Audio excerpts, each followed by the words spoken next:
So we'll go ahead and call this meeting to order. It is 9 a.m. on August 29th.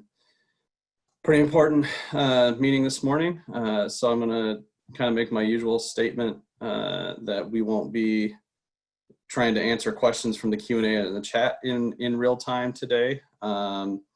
But we do have a community comment portion of our meeting. We wanted to make sure that we had a chance for people to have their voices heard if they wished. And so we will enter our community comment section. We will have a limit of 1 hour. That's our standard limit of time. And if you would like to comment, you can use the raised hand feature and I will call on you and Kim will give you rights to speak, and you will have 4 minutes to speak. So we will go ahead and move into that section. It looks like, I think it's Jenny Mitchell, but it says Jenny Mitch 13 is the name that's on the screen, Kim.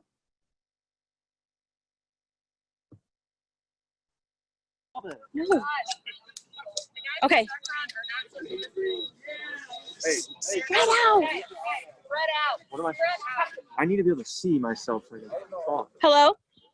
Hi, how are you? You can start. Morning. Good morning. Let me hold this. Okay. See who you are. Hi, this is Gable Mitchell. I go to City High. So obviously the thought of going 100% online would cancel football, but there's just too much with the season. We've worked so hard all summer. We've followed all the guidelines, everything we've been asked, and there hasn't been any cases from football. There was over 300 football games last night, and everything was great. So I don't think there's any reason why we should have to cancel our season, even if we're doing everything right. Say what your name and where you're from. Hi, board. I'm Marcus Morgan. I play football at Iowa City West, and I got a couple words to say. And that we've all come out to the district building this morning because we all care so much about this season, and we've done everything you've asked. There's so many opportunities that come with sports that can be taken away, and we've done everything you've asked, and the results have shown with the guidelines that the spread hasn't risen or anything inside of our teams, and we just want the chance to play, and taking away our senior season could be devastating. This is Rafe Hamilton. I'm a senior at Iowa City High. I play football, and so thank you for your time today. And thank you for letting us play up until this point. I guess what I want to say is that we followed all the guidelines that you have put in place. We've masked at practice. We've done, use separate water bottles. We've social distanced. We've skipped, gatherings outside of practice so that we can have a season. It's really important to us. Just because we love the game, but also it's really helps build a brotherhood. And there's friendships here in football that, I'll have for the rest of my life because of football. And so if you take that away, I think there's just a lot more effects than just not playing the sport. It affects people's mental health and everything like that. I think that sports are just really help build character in young people. And I think that that's something that's really important, and that we should keep fall sports even if we go fully online. My name is Dan Richardson, and I'm a running back for City. And, my QB hit it on the head well because I felt like we would do everything in our power to keep everybody safe. And I feel like if you take football away, you're taking away everybody. This is something we think about when we are old, and those memories is something you can't get back. And I feel like we will work hard enough to make sure that we're all protected. We wear our masks and all those things and make sure it's not a problem. And it's just a lot of things that our team put into this. Like, I had surgery, had to set my basketball season. And I was just waiting for this season, and I think you guys shouldn't cancel because this will be a great season. How you guys doing? My name is Jamari Newson. I go to City High. I'm a junior, and I just wanted to say that I've been with this group of guys for a while now. I mean, we all love the game, if not the same, but more. You know, we all cherish the game. We all take care of each other, and I feel like we develop as men. And with that being said, like, we have discipline on and off the field to take care of ourselves. We've been following the guidelines, and we've been on our stuff. So I feel like we should get that opportunity. We're gonna. Kim, can you just add 4 more minutes to the timer with so many kids talking? I want to give them a little bit extra time, please. Yeah, there you go. And yeah, I feel like we should get that opportunity because I feel like that's what we deserve. We work so hard. Jamari Newson, I go to City High. I'm a junior. So, and yeah, I feel like we should all get the opportunity because we work so hard, and you know, yeah. I just said like. Okay. Charles, say who you are. Hi, my name is Jocelyn Becker. I'm a co-captain of City High Volleyball. We need sports for a lot of reasons. We lost a teammate this year, and being together has definitely helped us heal as a team and begin the healing process. All of us do better educationally when we're in the gym. It keeps us healthy physically and mentally. We're following all the precautions that are sent out from the board, and we're willing to abide to any new ones. Even if that means no spectators, we understand that that's a possibility, but if it means we can still play, we're definitely willing to still do that. We just want to play. We just want to play. And we're willing to do that safely too. Hi, my name is Joe Bacon. I'm a senior at City High. I'm a captain of the football team, and I just wanted to say, in a time of division like this, that football is such a great team sport that there's no other substitute for what it's doing for a lot of these kids. I see some of these kids would be in a worse place. And this team's just a great influence, and it's just great to have such a great group of kids all together. And I'm just thankful for the opportunity. I'm thankful for all that you guys are doing, but we want to play. We got to have this boot game. So I don't know. That's all I have to say. We'll just continue to take this serious and continue to follow all the precautions you give us. Thank you so much. Hi, my name's Phoebe Burt. I'm a senior at Iowa City West, and I'm a player on the football team. I think it's important that we continue playing, especially as a female and the only female on the football team. I've seen these boys work their butts off in practice in our game last night, and I think we all deserve a chance to play. Speaking on what the guy before me said, these guys could either be on the field playing or out and about in the community and possibly catching this COVID. And I think it's really important for us to continue playing for our mental health, our physical health, and just to thrive and continue playing through college. For a lot of these guys, I know they're being recruited at this time, and it's hard for them, for colleges to recruit, and I just give them the opportunity, give us the opportunity. Thank you.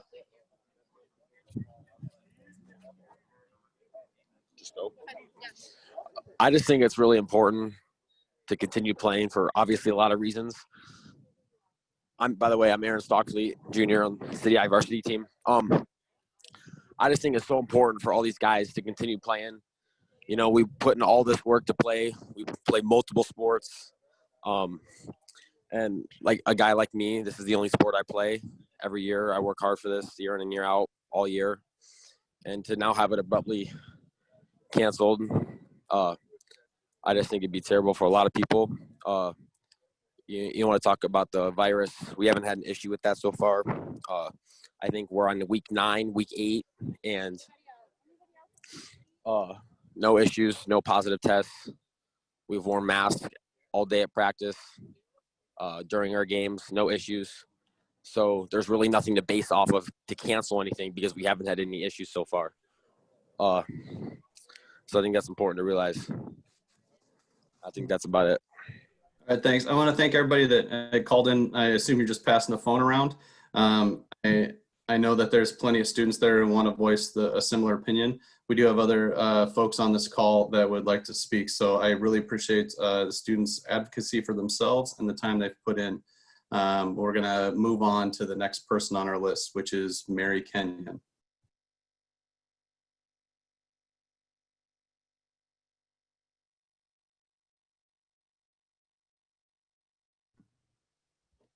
All right. Hi, I'm Mary Kenyon. Can you hear me?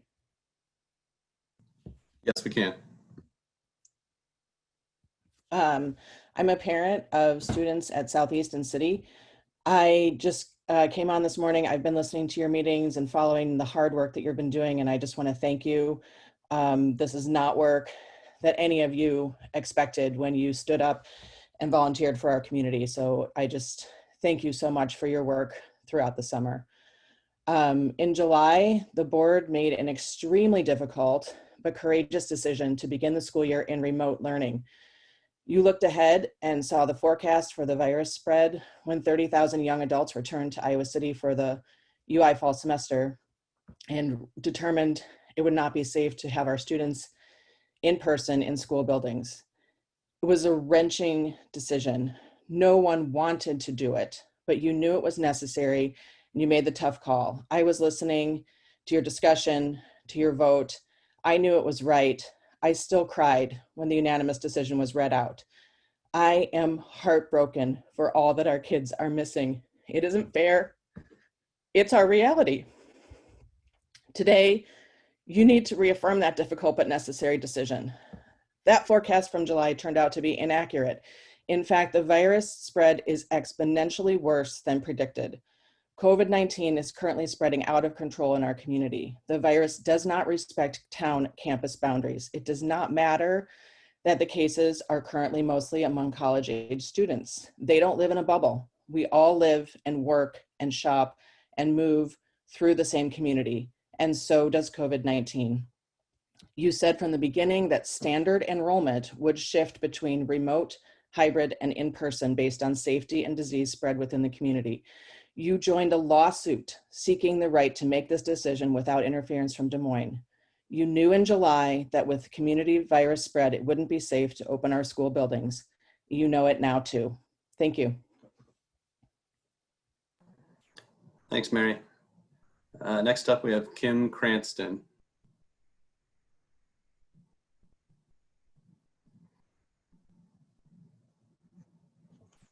Hi, my name is Kim Cranston and I'm an educator at Liberty High School. I work in the Strat 2 ID program.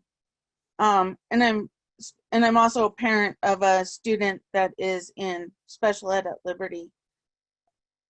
I understand the need to 100% close schools, but I also know that sometimes some kids get overlooked because we plan for the whole. We plan for the kids we see. I have a parent right now that doesn't know how this is going to work if it's all online. I worked with her all summer with her student. The kind of structure some of the students I have need, it's really hard to emulate or to redo that at home. Home is home, and the kids don't understand why they would have to do schoolwork at home. These are kids that just, the amount of structure we put in place for them is a lot. You know, and with my daughter, she's another kid, she's higher functioning, she's mostly in gen ed, but without structure, it's hard. And, you know, kids don't listen to their parents sometimes when it comes to educating. And so, you know, when your kid has behavior issues and you're trying to get them to study at home, it's hard. So I know those are not the populations that are thought of a lot because they are smaller populations. I'm just suggesting maybe looking at some of those smaller populations, bringing them in. Much easier to keep them 6 feet apart and doing what they need to do, and not putting, you know, my biggest thing is I don't want to put a parent at risk of getting beat up because they're trying to do work that the school does. It's different. At home, the kids do one thing. At school, the kids do another. So that's basically what I wanted. And I know it's a heart-wrenching decision, and I've been listening to your meetings, and you know, I've, like the lady before me said, when that decision came out in July, I cried. I cried for the loss that these kids are going to have in their education system.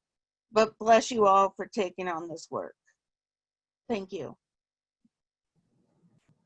Thank you, Kim. Next up, Amber Seaton.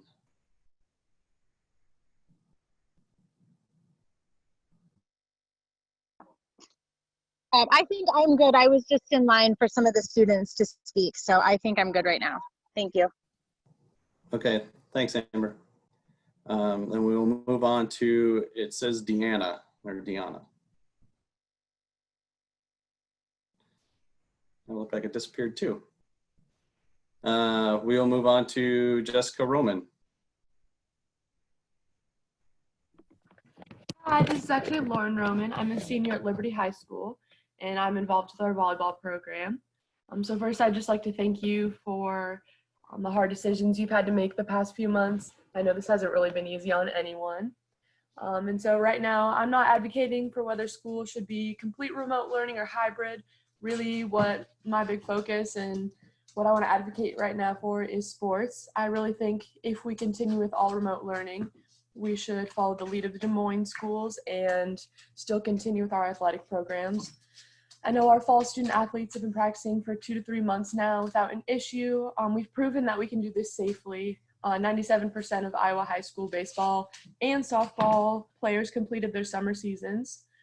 I know at practice, the safety measures we are using are extensive, more than anywhere else. We play in masks, but we're doing it, and we will continue to keep doing that. And we really are motivated to be able to play. We all really focus on holding each other accountable for being safe and to keep each other healthy, because no one wants to be the person that does something stupid and ruins the season for everyone. This really is our only social outlet right now, and so we are continuing to take those precautions. Some more logistical things. The risk of our injury really increases when we can't train, even if it's just that 2 weeks with the waiver. And sports is the only thing that keeps some of us focused on school. We can't play if we have bad grades, and our coaches checking in really helps keep us on track. I know if fall sports are canceled, many of our athletes will go to private gyms and training facilities, and many club and traveling teams will take the opportunity to offer training. Some athletes will be in the gym with other kids from other schools and cities instead of being with the same teammates from their own school every day. And I know not every student in our district is fortunate enough to be able to play in a private gym, so that gives an advantage to the kids that are able to. Another advantage or disadvantage that we've been faced with is that recruiting basically stopped in March. This is one of our last chances for college coaches to see us play or to get recent film sent out to coaches. For some of us, playing in college is a goal we've been working towards since we were 11 or 12. And some of us really do need the scholarship money. Most schools are still playing, and we will lose on those opportunities to athletes and coaches are able to watch. Our 2021 seniors are 18 years old or will be soon, and many of us are headed to college in less than a year. We are expected to make decisions about what we want to do for a career, how far away from home to go, and how much we can afford to spend on tuition and loans, how to budget expenses while we're in school, and make safe social choices in an environment where drugs and alcohol are present. If we can't make those decisions, we make our own decisions about whether or not to play for our sports right now. I know another big struggle we faced is that when school went online and everything stopped this spring, most of us spent our entire days on the computer or on our phones, and we spent a lot of time alone because we're old enough to be alone. Some of us stopped caring about everything and felt like the isolation was never going to end. Being able to play again was huge for both our physical and mental health. I know on our team, this is one thing we really talked about. It was a big struggle for a lot of us. This is Lauren's mom, Jessica. I'm going to finish for her. In her voice, we didn't cause the giant jump in COVID cases. That happened when the University of Iowa students came back. They can move to online learning or go home, not us. Why are we being punished for being more responsible than them? Our parents elected the school board. The school board is supposed to make decisions based on the best interests of kids, and they're supposed to listen to parent input. If our parents are choosing to support us in playing fall sports, are they being heard? And who is listening to us? We feel invisible. Thank you for your time. Thank you, Jessica and Lauren. I appreciate it. Next up, we have Jennifer Pratt.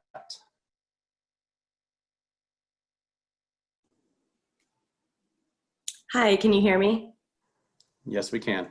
Hi, my name is Jennifer Pratt. I have 4 boys that will attend the Penn Elementary School this year, a 5th grader, a 4th grader, a 2nd grader, and a little kindergartner. I would just like to weigh in and so you did more here than being at the protest because they cut them off. I would just like to let you know that my 4 boys are adopted from Brazil 3.5 years ago. And they've been through so much change, and obviously we adopted them for more reasons. But one of the big reasons is to give this family group a set of some stability. And, you know, from moving from a biological family to an orphanage, and an orphanage to a new country, and then we went to Wickham Elementary for our first 2 years, and then we were redistricted to Penn, and now we're potentially online. And it's just very confusing for the boys. There is obviously a learning gap between them and their peers that we have worked with the school district and AEA very intricately to try and close this gap that my kids are experiencing. And it's difficult for them to be at home with me and not hear the vocabulary that they hear at school, the academic vocabulary that you learn in social studies and science. And while I realize that can be somewhat taught through Zoom, we're just still very fluid in how we're gonna address the IEP issues. And I just hope that you can see our family and the gap that we're experiencing as well, and the difficulties that we're experiencing with 4 kids that didn't know English, and that we're really trying to catch up on the academic vocabulary, and that the socialization, the words that they learn by socializing with their peers. And it's just a challenge. And I just really wanted to weigh in and make sure that you guys see all families in the district. And I know that you're trying your hardest, and we too have made hard decisions as local community business owners. And I appreciate that you volunteered to do this. And these are not decisions that I would like to make, so I recognize that. But I too just want to be heard that we're just in a difficult position, and I'm just not sure how I facilitate 4 boys at home learning. Just trying to keep up with explaining what words mean and giving them synonyms. And it's a challenging environment that we live in, and we took it on, and I realize that, but this just adds an extra challenge. So thank you for hearing me today. Yeah, thank you, Jennifer. I appreciate it. All right, next up, Tracy Andrea Lathan.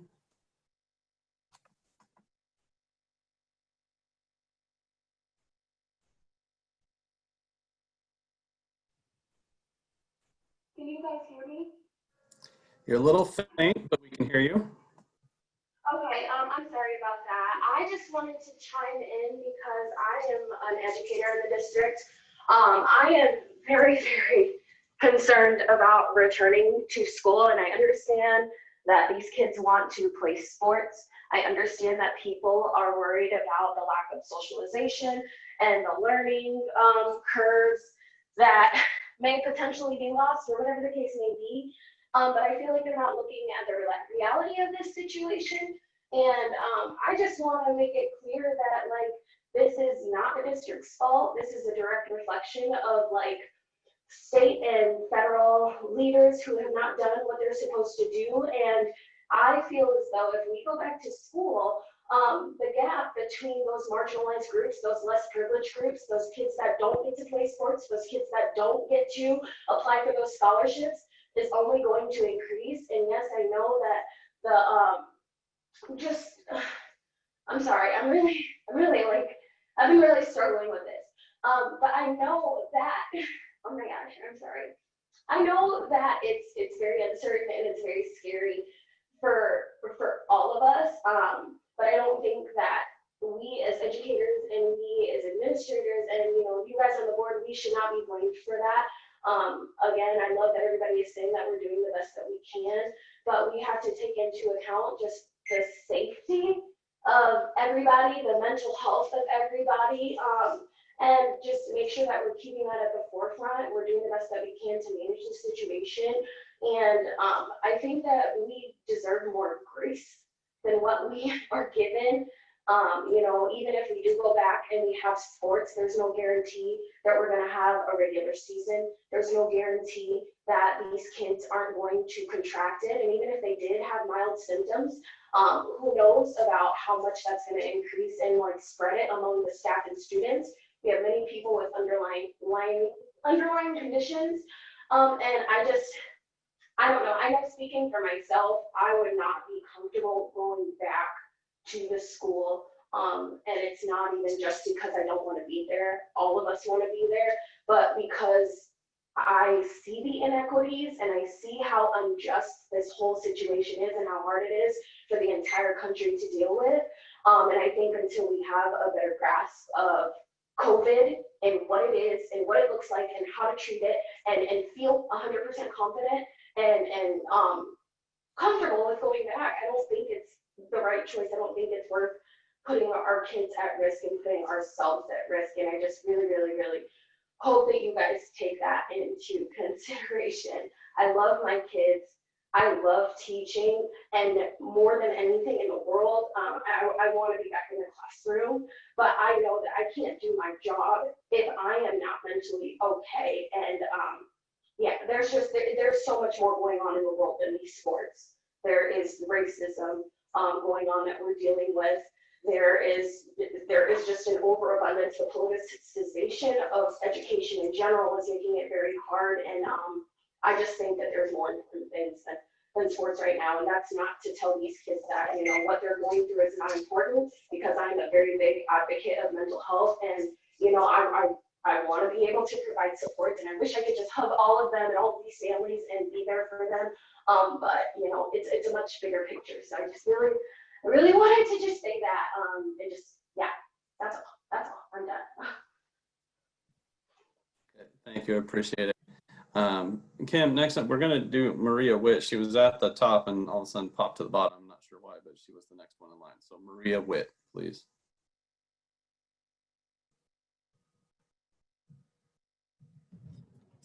Can you hear me okay? Yes, I can. Okay, great. So I just want to talk about the hybrid learning option. For kids, I think it's very important that they get back into school. I'm a healthcare worker. I've been treating COVID patients since the very beginning. And there's a lot of information out there about the spread and how dangerous it is.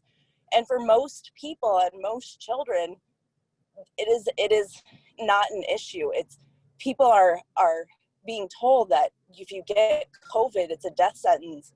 And for these kids, there's so many other things out there that can be risky for them. Risky behaviors, being outside of school, not being able to eat, not being able to have eyes on kids who may be in unfortunate situations. If we're saying and we're debating right now on whether or not kids can play sports, but they can't be in a learning environment when approximately 25% of kids are going to be in school in the hybrid option. I mean, we can social distance those kids. We can wear our masks. We can wash our hands. We can do all kinds of things to make it a safe environment for the children and also for the teachers. I just really understand that this is a hard decision. And with the students coming back to the university and our rates going up in the community, we look at Regina, we look at Solon, we look at CCA, they're able to be in school. I don't understand how Iowa City feels that they're different and that we can't do better for our children. If they can do sports and they can congregate on a field and they can sweat, and like the other student said, they're going to be going to private gyms, they're going to be together. A lot of these kids play club sports. We're together as parents, we're together as kids. and we're together in the community. And just because somebody comes up positive with COVID doesn't mean that they're going to die or be markedly ill. And if somebody does have, you know, comorbidities and things that may make them more at risk, those teachers can teach the online portion, because there's going to be, you know, 75% of kids on any given day that will need online education. So if you're giving the online option, we should as parents be able to have the choice to have an in-person option. It's only fair for everyone. And I understand what it is to be an essential worker. It sucks. Nobody signed up for this. The grocery store guy didn't sign up for it. I didn't sign up for it, even as a healthcare worker. I signed up to take care of heart attacks and strokes. I didn't sign up to take care of a sick person with something that I could potentially take home to my family.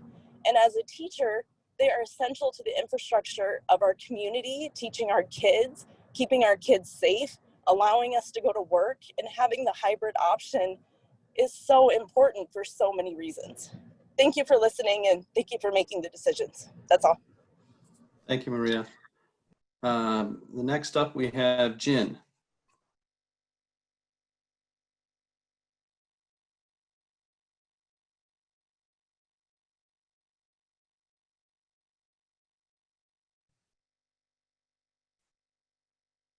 Jin, you're ready to go if you unmute.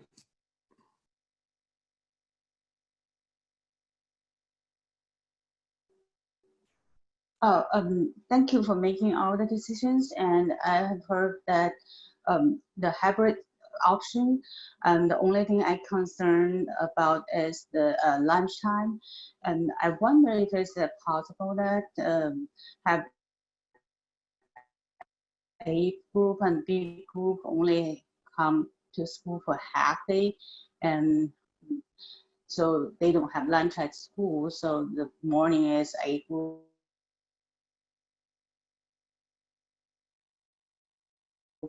afternoon will be B group, and so I'm thinking if they can keep inside their own school facility, it will be easier for the whole management of the sport, rather than go to public or private facility.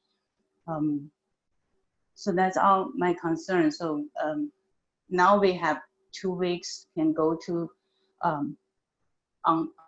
online remote, and so after that we still have to watch the trend, and if we might be able to go back to in-person class for half of the students.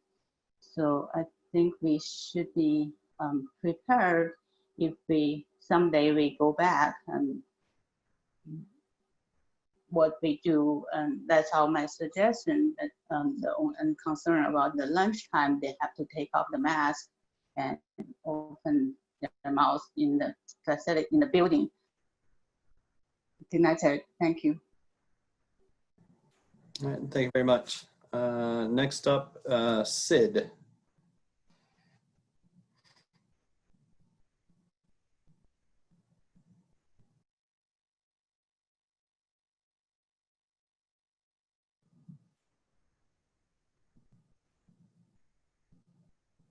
Sid, if you unmute, you can speak.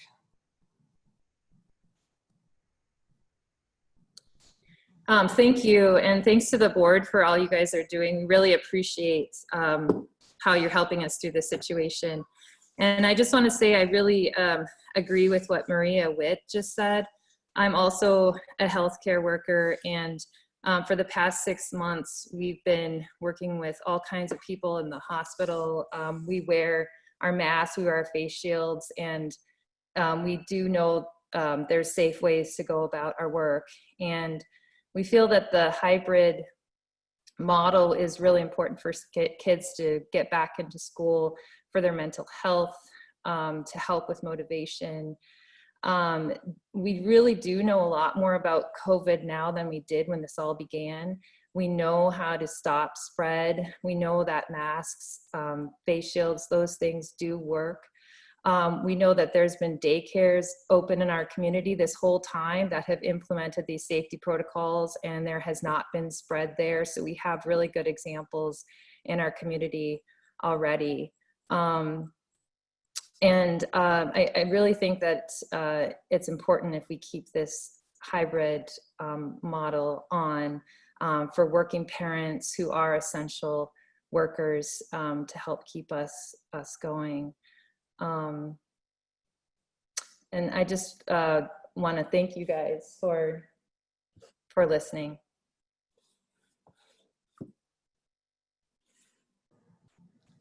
Thank you, appreciate it.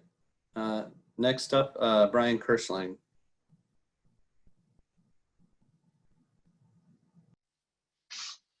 Hi, can you guys hear me?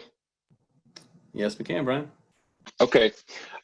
First off, I want to thank you guys for doing the hard work. Been there, done that. No decision is ever easy, and you guys are really putting in the time to try and consider every angle. I am a parent of 2 in the district. Both are involved in athletics and music.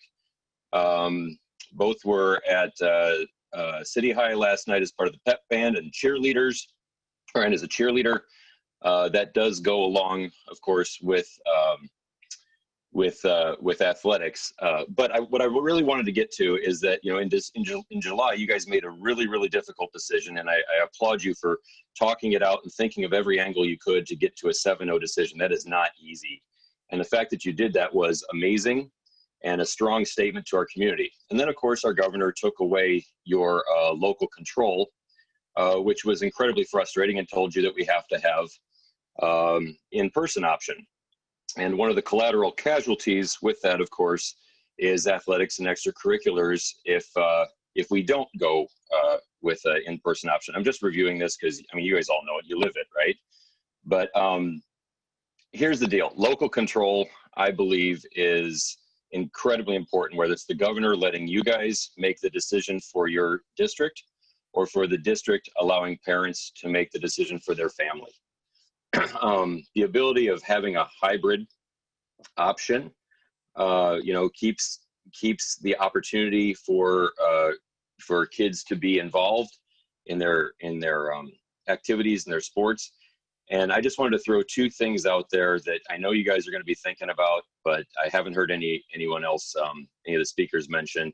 It's the 2 O's. Number 1 is the opportunity gaps that exist for kids that don't necessarily have the opportunities at home that other kids do. And sometimes the time that for some of our families, the 6 to 8 hours that they're in our buildings are the most enriching and possibly the safest time of their day. And we need to make sure that all of our kids are getting a safe and healthy learning environment, and that we're not leaving kids behind. We need to focus on closing that achievement gap that's out there, but it's really truly an opportunity gap. The second thing is, I listened to your last meeting with the quarterly financial report, and one of the things that you guys were discussing was open enrollment, and the trend right now, it looks like there's about 100 students less open enrollment out of the district. A net negative went from 300 to 200 students out.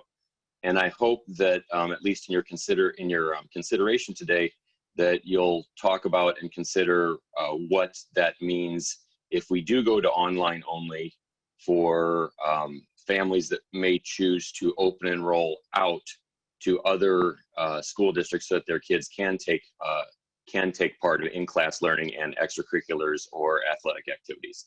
Thanks a lot, guys. Have a great meeting, and God bless. You guys are, all of you are doing just a wonderful job, and keep up the good work. All right, thanks, Brian. Next up, we have Steve Fishman.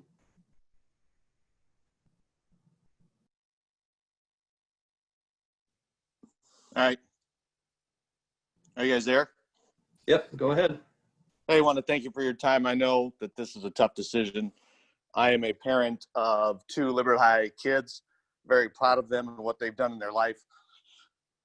I think throwing my thoughts in the wind here, saying this deal is not going away, and I do want to say, how long do we have to live in fear on this particular topic. You know, I've talked to people and I say, hey, even if we did martial law across the entire country and quarantined for 2 weeks and wouldn't let anybody go out, on day 15, somebody leaves, goes to another country, comes back, and starts all over again. This is not going away. You know, I do not want to live in fear, and I think a lot of us are in fear. I do respect both sides of the aisle on this deal. I know that parents and people have a lot of concerns for their kids, but I just think that we just need to move forward and stop living this life that we are living today. You know, everybody's got the right to send their kids or not send their kids. I don't know about you, but every time that I got to sit at home and listen to a webinar for 1 hour, 2 hours, my mind drifts off. We're expecting these kids to sit at home and stare at a computer screen and try and do all this stuff while they've got their phones, they've got other people around them. It's difficult to work from home, and I found that it was even tough for me. You know, we choose to send our kids to play sports. We choose to send our kids to school. We know the risks. None of us would point fingers at any of you if we make that choice. Once again, there's other parents that might choose to leave their kids at home or not do this stuff, but we do. We know the risk. We know the responsibility, and we are okay with it. And I do believe that you need to respect us for that.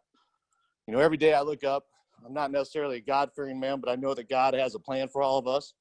I would say that, you know, if it's my time, if it's my child's time, if it's my family's time, I got to move on. I can't live worrying that I'm going to die today or die tomorrow. Every day that we walk outside, we are in the midst of diseases. We're in the midst of the flu. We're in the midst of all kinds of stuff. You know, we go back and laugh at these Facebook posts where, you know, when we used to drink out of a hose, we used to play outside till midnight until our parents called us and tell us to go home. You know, everybody's afraid to do that. You know, we can only drink bottled water. We can only do all this other stuff. And I find all the stuff that we eat today and all the other stuff, it's just ridiculous. You know, my mom and dad just went through COVID. And they're 76 and 74 years old. It was scary for me. And I think they probably got it going into a doctor's office, not from doing anything else because they were self-containing and doing whatever. It's all around us. You know, I've been out, I wear my mask, I try and be respectful. I don't always agree with it, but I try and do the best that I can for others around me. I know there's teachers out there that want to go back. I know there's teachers that don't want to go back. I would ask the teachers that don't want to go back, are you going out in the restaurants? Are you going out and participating in life and then turning around and saying that it's not right and not fair? You know, we pay property taxes for teachers. We have to work to pay those property taxes. If we're expecting parents to stay home and not work to take care of our kids, it's just going to keep getting worse. We went through baseball. My son played baseball. My daughter goes to gymnastics.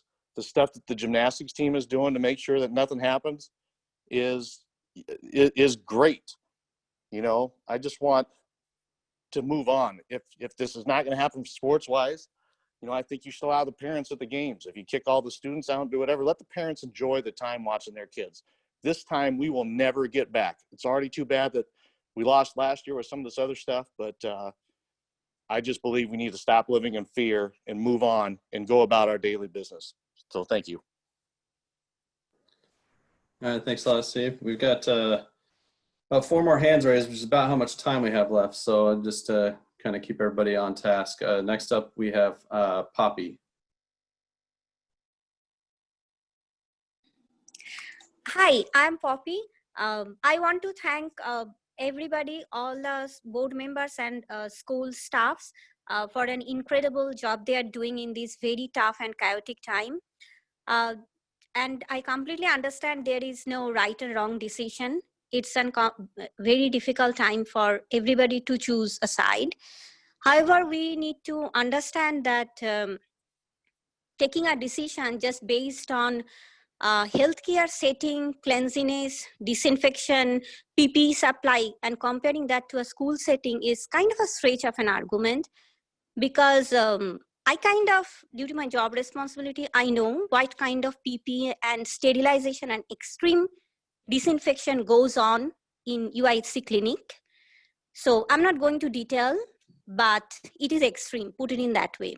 And that is not possible in a school setting, especially with kids 5, 6, 7, 8 years old, and we are expecting them to keep on a mask for 6 to 8 hours a day is a stretch of any possible scenario. So let's all be practical and acknowledge that mask will not be there at some point of time for very young kids, and things will get started spreading. It's an airborne disease. We all know that by now. So it's just you cannot stop the spread. So, and this does not stop with 2 weeks quarantine. This has a very difficult to handle long-term effects people are now showing. And it's not for people with only pre-existing condition. Anybody who goes to a clinic and actually knows clinical data, they can see how tough it is. And as a personal perspective, of course, both of us, me and my husband, works in hospital 8 hours a day, 5 days a week without any stop. Starting from the day everything got shut down, we were in our job because that's our job. So what we did with our kid, let's not go there. It is not easy. It's very hard. But we knew that it's not only about us or my opinion, my job or my safety, or it's not about only my ideology either. It's about the whole community. I want to, of course, minimize the risk, that health and safety risk to others, to seniors, to my neighbors, to my co-workers, so that we can actually get out of this infection situation. Thank you very much for listening. And it is very hard for the board members. I do really feel it's so hard.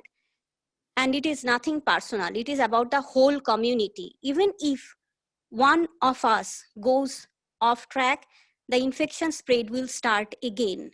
So let us all focus right now in this very high infection rate, like we are probably positioning globally right now infection rate, to contain it so that everything can go back to normal as soon as possible. Until then, it will be very hard for everybody, including myself, my neighbors, my colleagues, everybody I know in community. It is hard. Again, thank you very much for all the patience. We are in this together. We will go through it. Let us all hang on. Be safe. Stay positive. Thank you. Thank you very much, Poppy. We have 4 more people, and that's going to be the end of it. We have first it's going to be Dan Ramsey, and then we're going to follow it up with Chris Hutton, Crystal Phillip, and Natalie Kronk, and those will be our last 4. First up, Dan Ramsey. Hello, I'm a school bus driver. Hello, I'm a school bus driver. Can you hear me? Yep, we can hear you, Dan. Go All ahead. right, great. I'm a school bus driver for Iowa City. I know that the average age of the school bus drivers that I work with is 65. Many of them are in a vulnerable population. And so I want you to consider packing, well, the district's guideline is 42 kids per school bus. School buses are roughly 12 by 40 in a very confined area. And so even with half the students on there, it's still a very confined space to expect a school bus driver to maintain social distancing, and in fact, everybody on the bus, any kind of social distancing.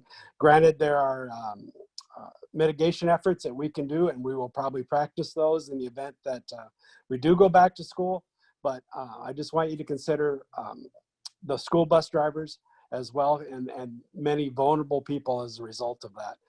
Second thing I want to talk about is, in the last board meeting that I watched, they were talking about consistency. We need to have consistency. When we rolled out the hybrid plan, there's a lot of talk about consistency. The only consistency that I believe you're going to get is the consistency that comes from going online.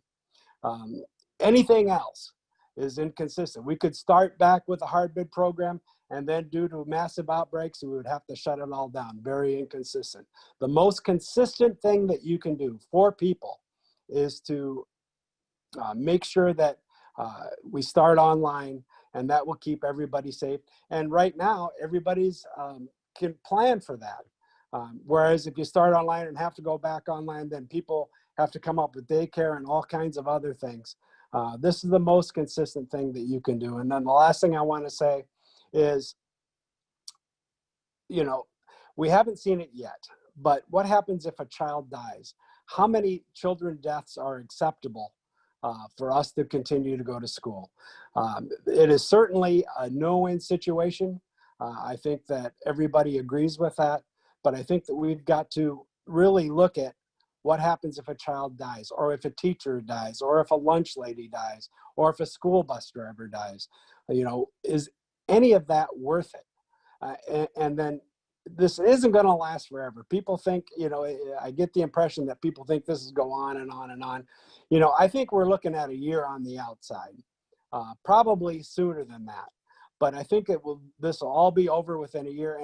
And if we can just hang on and do what we can for just the time remaining until they come up with a vaccine or something, I think that that is probably the most prudent, wise, and a compassionate decision that you can make. That's all I've got. Thank you.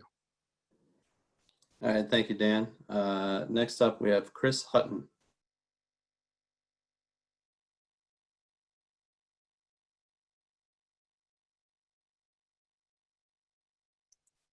Hi, can you hear me now? Yes, I can. Thank you. I'm a special education paraeducator at Southeast Junior High. I wanted to thank the board. First of all, I've been keeping an eye on these meetings. I never thought I'd be a person that would watch like every school board meeting, but with everything going on, I've been watching, and I felt really, truly like respected and protected by the board's decision making. I felt like our best interests as staff and community were being looked out for by you all. So I appreciate you, and thank you for that. I hope that people are looking at the responses in the chat.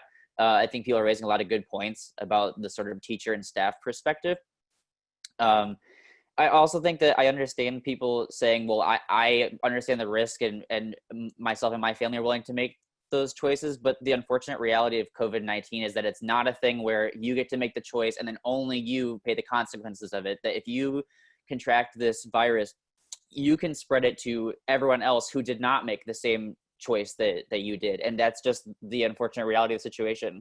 And I hear that I hear the very valid concerns about kids' mental health and all this, but what also is not going to be good for kids' mental health is if they get sick, their friends get sick, their parents get sick, someone else in their life, like that's going to be just as bad, if not worse, for these kids as the social isolation or the difficulties of doing school at home.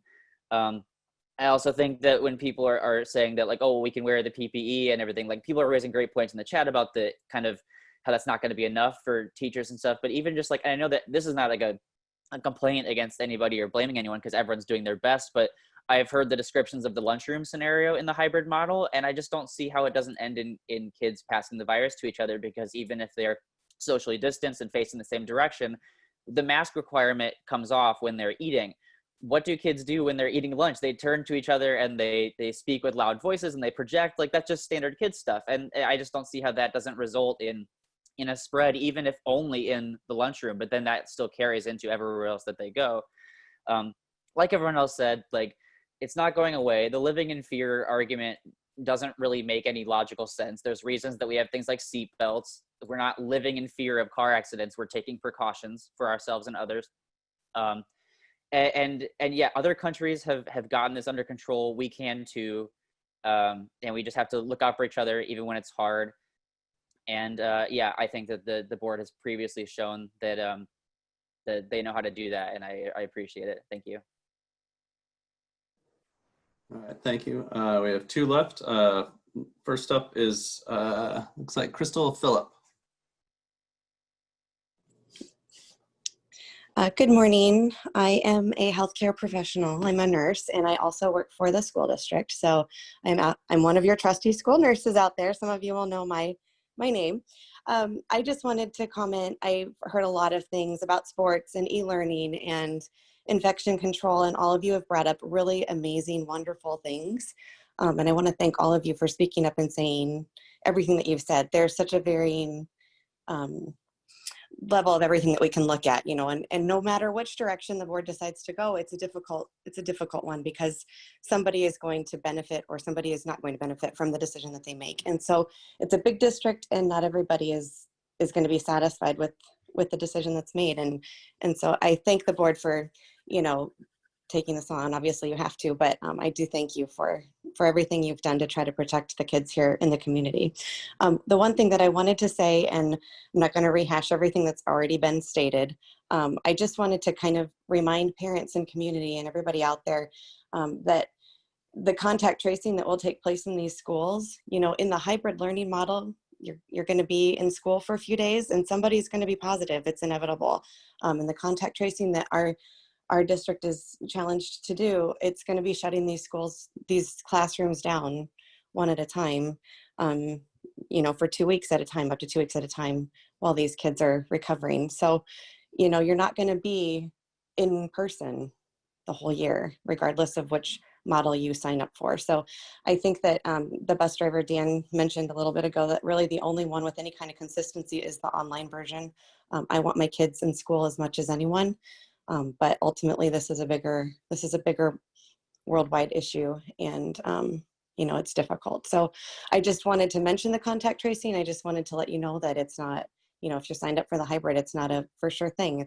It's going to be shut down too, you know, even a classroom at a time. So that's all I wanted to say. And thank you everyone. And let's have a good year. Thanks. All right. Thanks, Crystal. Our last speaker will be Natalie Kronk.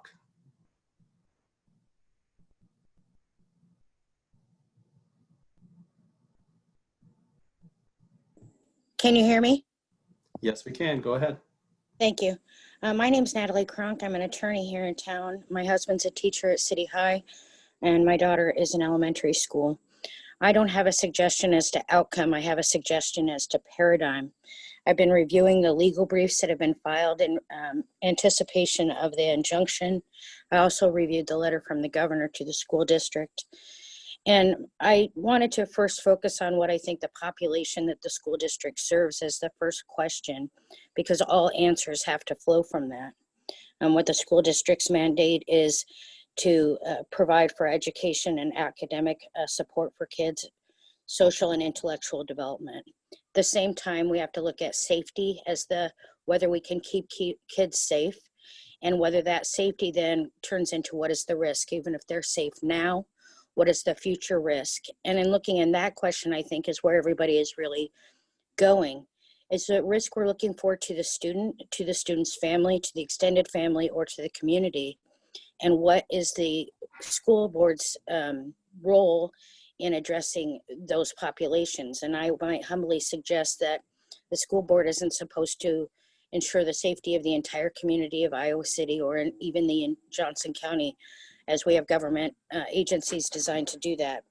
What I agree with everyone else that for consistency's sake, going completely online is the ideal, which helps parents stay stable, but I can't necessarily advocate for that if, for example, people want to do sports. And what I read from the governor's letter was that anybody, if we went on online, that would prevent the voluntary participation of students who are under 18 and no opportunity to vote, the voluntary participation in extracurricular activities.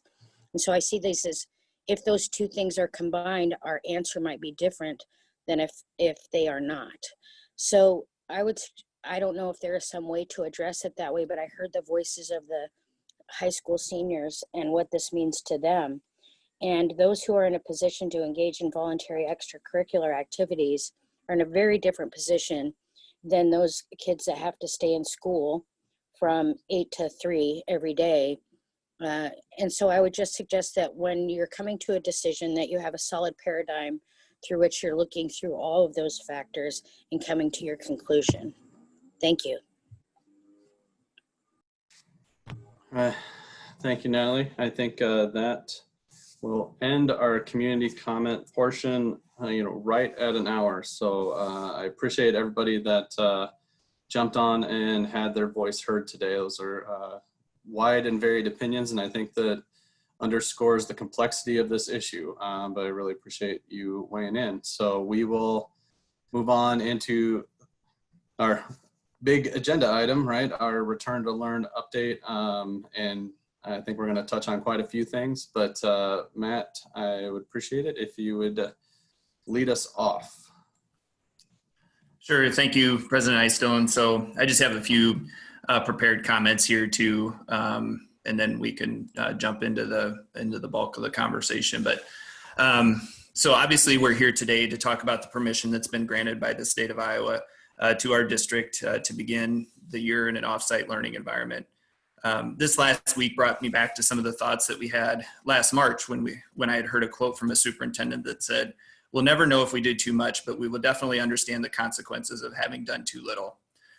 I think a message may have been missed when talking health and safety over the last several months, and I did hear it though mentioned today. Of course, our priority is to our staff, students, and families. However, it is also to the community at large. Our schools are a hub for the community, which in this scenario unfortunately means a vector for transmission. A rise in cases in one part of the community and in one age range cannot be contained if the community doesn't respond, and that means we are and have to be part of that solution. The Public Health Department has told us this is an appropriate and proactive measure. I'm not willing to recommend for our staff, students, and family, or I'm not willing to recommend waiting for our staff, students, and families to get sick.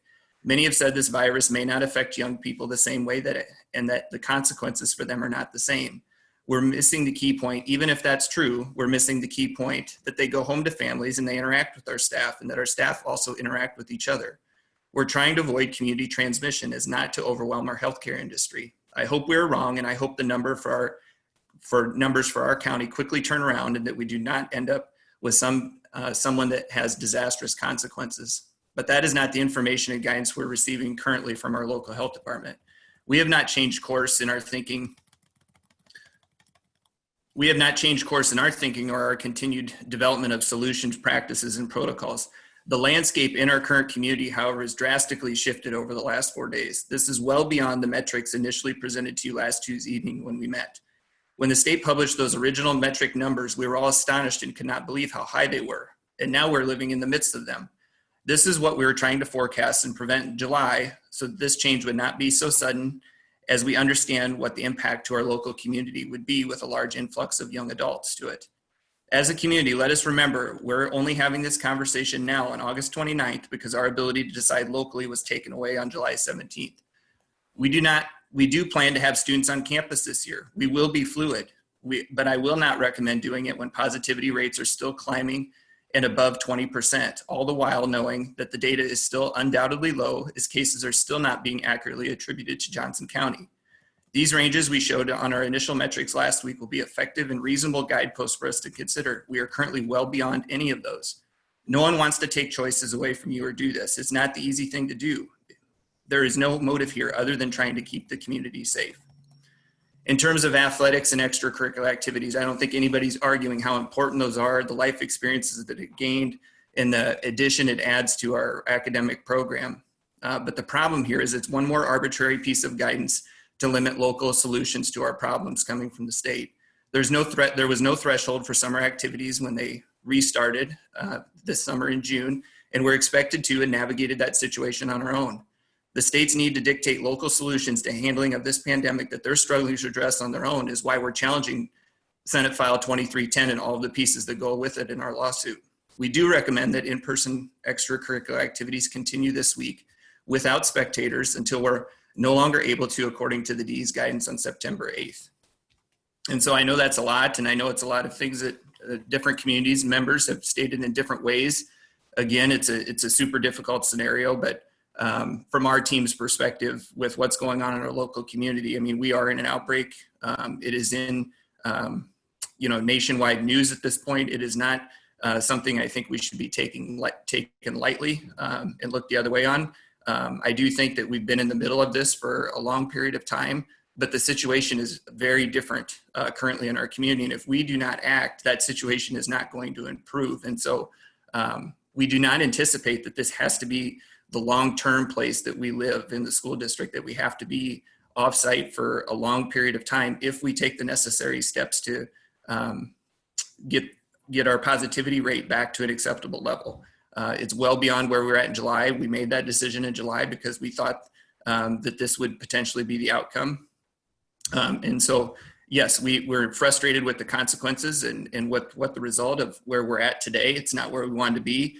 It's drastically different than, like I said, where we're at on Tuesday, but as we talk about the extracurricular activity piece, I think it's important for us to note this is, again, I'll just reinforce one more time, why we're challenging. What we're challenging is part of that Senate file guidance so that locally we can make the decisions that we think are best for our students and for our families and not be tied to arbitrary decisions that don't necessarily reflect our local best interests. So with that, I think really the bulk of the conversation, President Einstone, is around that permission we've been granted here for this morning and determining a direction for how we begin on September 8th. I do have some team members here that can help answer questions today. Chase and Scott and Kristen are here as well. So with that, I'll turn it back to you. All right, before I turn it over to, questions from the board members or comments, I know Brady would like to speak a little. We'll let him go first and then we'll get into it. Thanks, President Einstone. Good morning. For those of you who may not know me, I am Brady Shutt, the elected president of the Iowa City Education Association. ICEA represents over 700 teachers in the Iowa City schools. The Iowa City Education Association strongly supports the acceptance of the Iowa Department of Education's temporary 2-week waiver to move to 100% remote learning. According to the Iowa Department of Public Health's COVID tracking data, this morning, Johnson County's 14-day rolling average positivity rate exceeded 20%. Importantly, numerous media outlets and local health officials from across the state of Iowa have documented that the actual 14-day rolling positivity average is in fact higher than the data reported by the Iowa Department of Public Health. In either case, the scientific data is clear. We are experiencing an outbreak. Our conversation here this morning reinforces the urgency and importance of the lawsuit filed by the Iowa City Community School District and the Iowa State Education Association in Johnson County District Court that is scheduled for an initial hearing on Thursday, September 3rd. To be clear, we are fighting for the ability of our school district to work with our community partners, students, staff, and families to make the decisions that are best for the health and safety of our community. The willingness of the Reynolds administration and the Iowa Department of Education to engage in divide and conquer strategies by imposing conditions and caveats on the temporary waivers during a pandemic is shameful. I urge the public to remember and hopefully appreciate and respect that our school board and our school district have spent literally thousands of hours developing return to learning plans that prioritize the health and safety of our students, staff, and community, while also providing as many options for engagement in learning and school activities as possible. The caveats and conditions being discussed this morning were not created by the Iowa City Schools. They were imposed on us by the Iowa Department of Education. To date, the Department of Education has not put forth a credible statutory basis for the caveat on sports. Success in the lawsuit will allow our community to continue this important conversation and to make a decision that is best for our community without fear of punitive action by the state. We urge the public to practice physical distancing, practice good hygiene, and to wear masks so that together we can slow the community spread of COVID-19. We thank our school board and our administrative teams for their tireless work and their unwavering prioritizing of health and safety. Thank you. Thank you, Brady. I have quite a few thoughts of my own, but I'd rather open it up to any of the other board members who have questions or comments. Charlie, you've unmuted. You get to go first. Thank you, Sean, and everyone else. Matt, I wonder if you could fill us in on what the health and safety team might have, what the status or the status of their recommendation to us is at this point, and if that's changed very much given the increase in community infection rates we've seen over the last few days. So throughout, Charlie, the health and safety team has obviously provided us a lot of input on our practices and protocols, our health and safety mitigation efforts that help inform those plans. As we even looked at our metrics or matrices or quarantine protocols and development of those, I don't have firsthand knowledge that they were giving this number and made a specific recommendation. I don't think that's necessarily been their role. Their role has been to help us inform us as we put those frameworks together. I do feel fairly confident that if the health and safety team were to look at the positivity rates in Johnson County right now, that they would be in alignment with our thinking. As I have spoke to a couple individual members, but I can't say that for the whole group. But it hasn't been our process that's been the function of the health and safety team to make a recommendation on the path or the direction for school. It's more to been advise our protocols and processes, and the metrics were a portion of that. So I think that's the best answer I could give you right now, Charlie. Okay, thank you for that. Sean, I have a few other comments that I'll make later on too, so let other people come in now.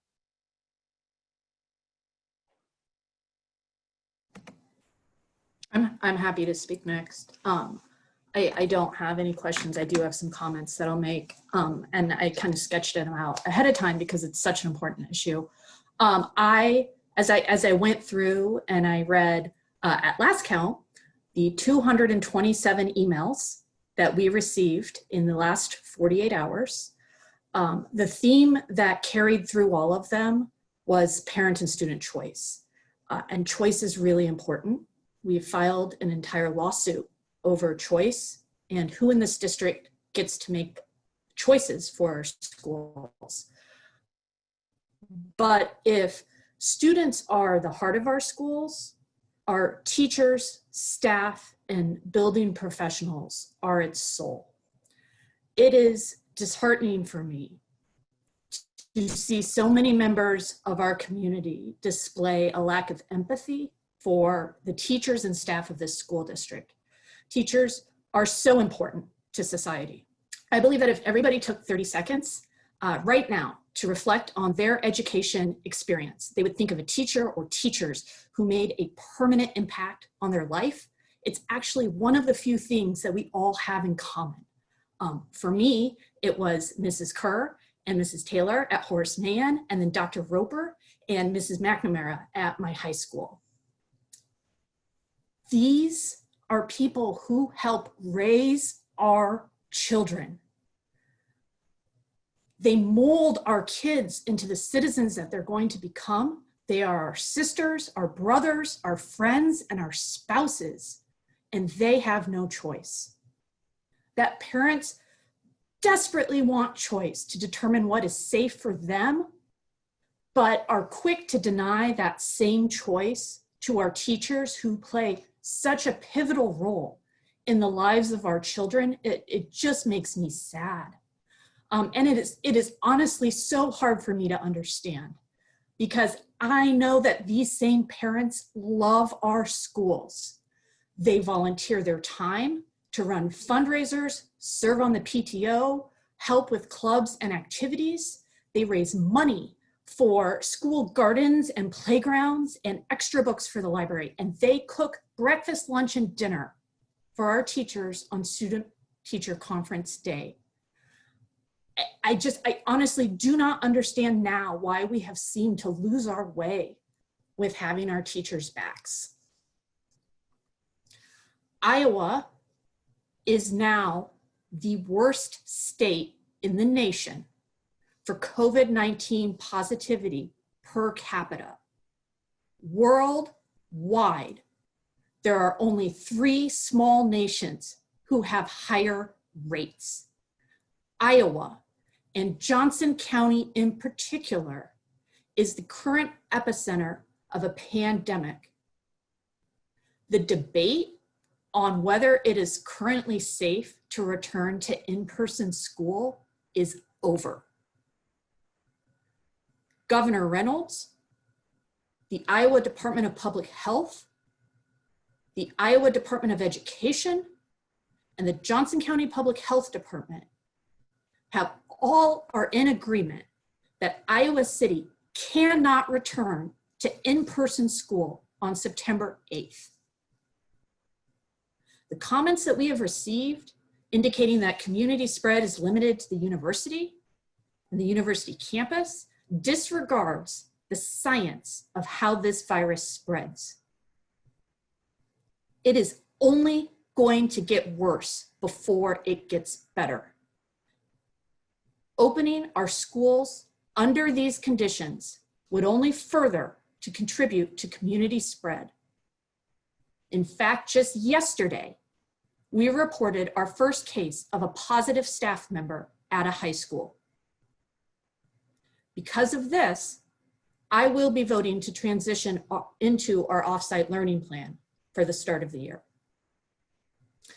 Unfortunately, the decision to transition all students to an online format carries with it the requirement to suspend all in-person extracurricular activities.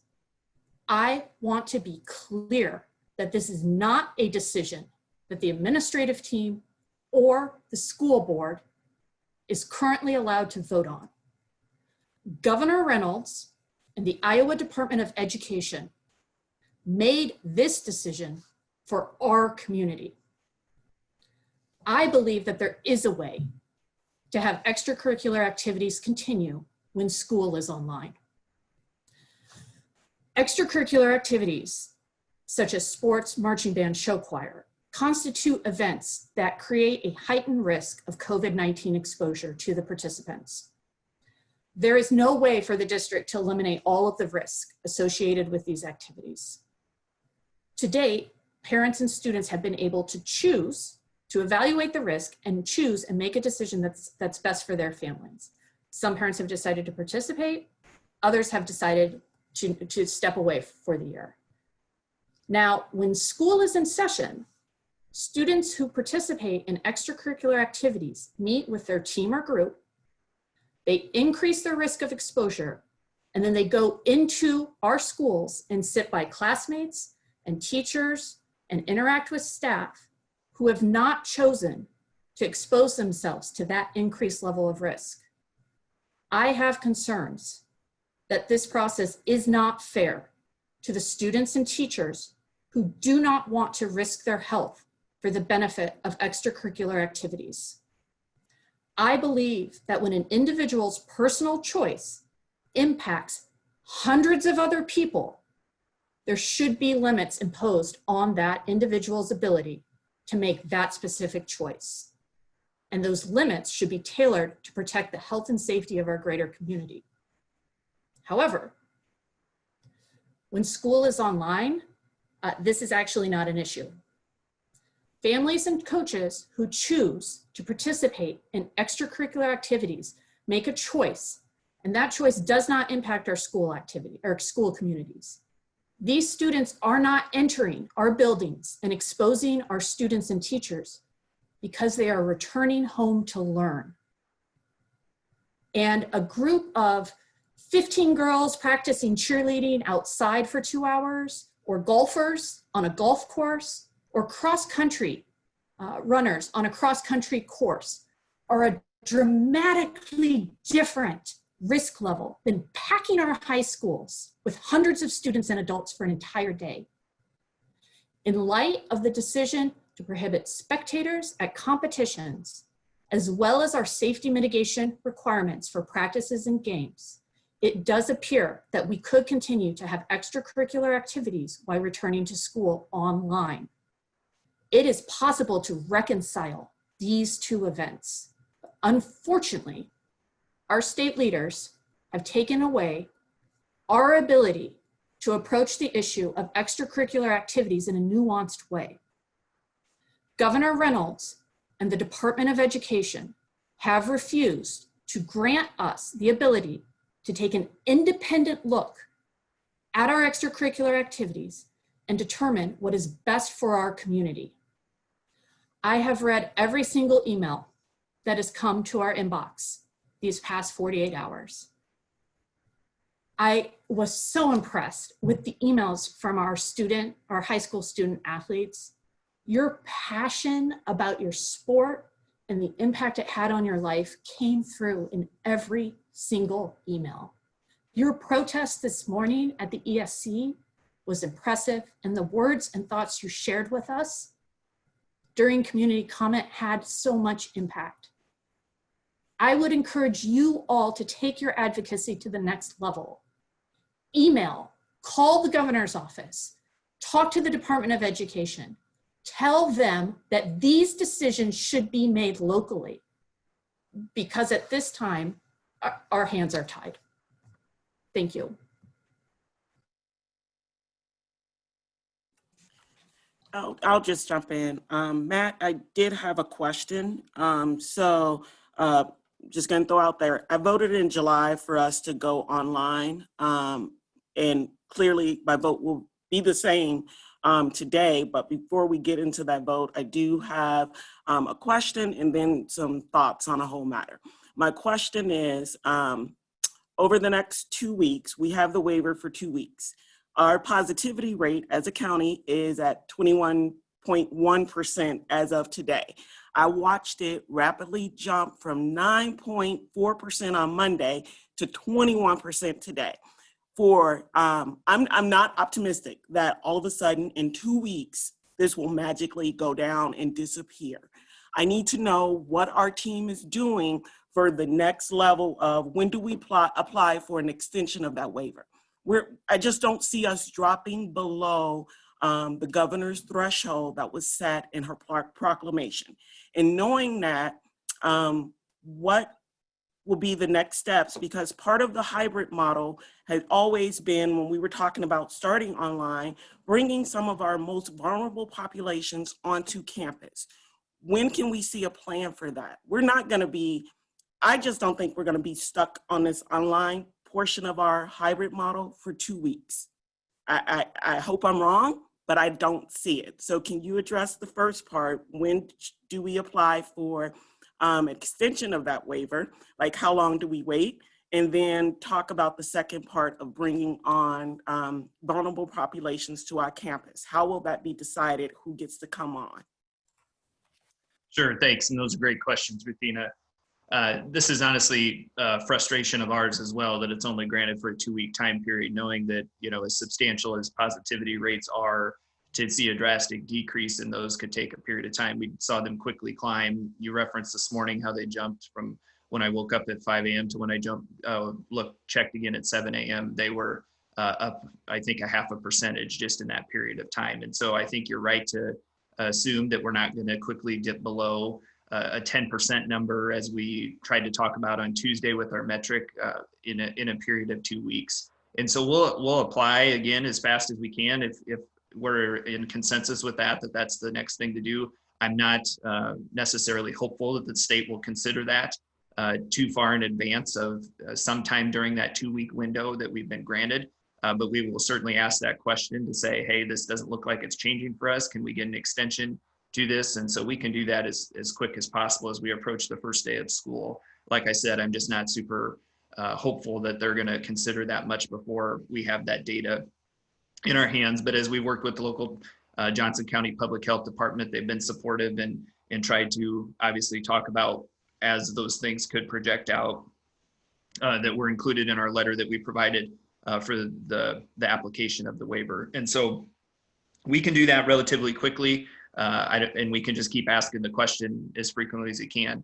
I think second, to your point about if we are going to be in this for a period of time, which I think is wise to think about again, that, it's not going to quickly change, but, I'll connect back to my statements to the community. We do not think this has to be, a long-term piece. I mean, right now it's going to take us a while to get out of a 20% community positivity rate. I think that's being open, honest, and transparent, but we don't have to continue in that fashion if we commit to some efforts. And so while we're in that, though, what do we do for our specialized populations? That's what I'm hearing you ask. And so we can work on we talked about plans over the summer for how we could consider avenues for them. We started to slow down those plans as we thought we were moving closer to the hybrid after we had had the change of course in the middle of July with the direction from the state. And so we need to bring those back and try to get those to the top and say, what could we do in that regard, and bring those back to you guys so we can have a more in-depth conversation around what that looks like for some of our specialized populations.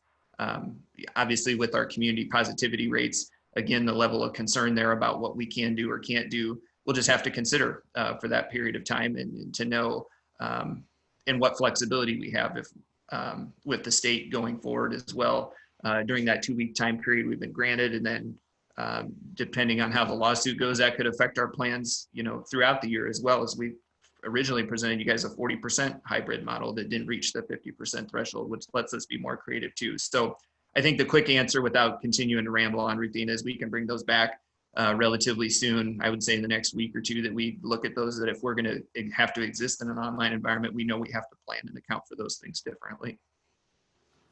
Thank you. And I know that you and your team have been putting in countless and countless hours on this. I see the emails from some of you guys, 1 o'clock in the morning.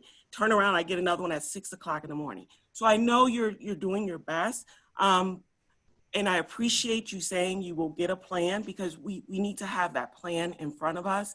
Because as I said, it didn't take us long to get to 20% positivity rate, but I'm pretty certain, like you said, it's gonna take us a while to drop. I wanna say that, like Lisa, and I know most of my other colleagues on the board, I did read every single email that came in, even the ones that came in right before we started this morning. I even tried to reply to some, but you know, I'm only human. I work a full-time job. As they were coming in the last day and a half, I could not possibly respond to over 250 emails each personally, but I tried to make a dent in it. So I just want people to know that, yes, I read your emails. My heart goes out to our student athletes. Some of them really were a gut punch. Some of our students talked about what not having sports could potentially lead for them, maybe getting into more trouble. I get that. And I hate that our schools have to provide that shield for our kids. Thank you to the students who were out there at the ESC. Although we're not there, I did get the videos, I did watch it. I listened to every one of you that called in this morning, as well as everybody that raised their hand during this meeting. This sucks. I mean, it is hard, but I'm not gonna pretend like that I'm going to vote differently. My vote will be for online. It has to be. As Matt said, we do not operate in isolation. I work on the University of Iowa campus. I know so many kids that go to school and live with their parents. They're not operating in isolation. They're working at our Hy-Vees. They're working at our eye doctor offices. They are in our community. They are part of our community. I had a discussion with my husband. He does not want to start online. People say teachers don't want to work. Online is easy. Please talk to a teacher that has to do this. They don't want to do online. Online is more immensely challenging, more so for those who are dealing with either special populations of students and some of our specials. Many of you know my husband teaches art. He's trying to figure out how to keep his kids engaged while on Zoom. He's raising money to make sure our kids have the supplies they need. This isn't fair. I don't want to take away parent choice, but we serve over 14,000 students. We can't give every student choice. We're a public school system. I get that this may mean parents want that more flexibility and they will opt to open enroll. We can't stop that, but I can't let that fear of losing enrollment and losing dollars change for what I know is right for our community for us to get beyond this. COVID isn't going away and we do need to figure out a way to live with it. But when we know we're in the midst of an epicenter pandemic, I'm not willing to send kids into our buildings or our staff or our teachers to say, but at least we tried. I can't do that. I'm sorry that upsets many of you watching, but my choice will be for online to start, and we need to work together to figure out a way to get us out of online as quickly as possible.